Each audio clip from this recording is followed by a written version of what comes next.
Hey, let me show you what you can do if you cannot put your Redmi Buds 6 Lite into the pairing mode.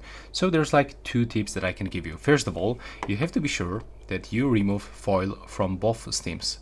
So if they are brand new, you will have the foil right here and it will actually block this sensor. So you won't be able to actually charge your device. So remove it from the left and the right one. And also, if it is not working, you have to be sure that you charge your charging case for at least 5 minutes.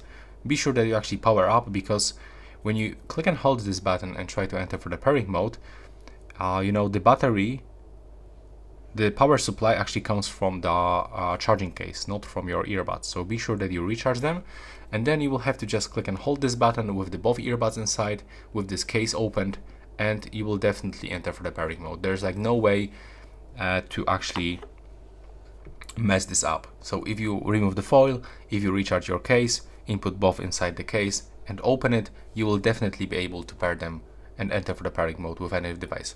Thanks for watching.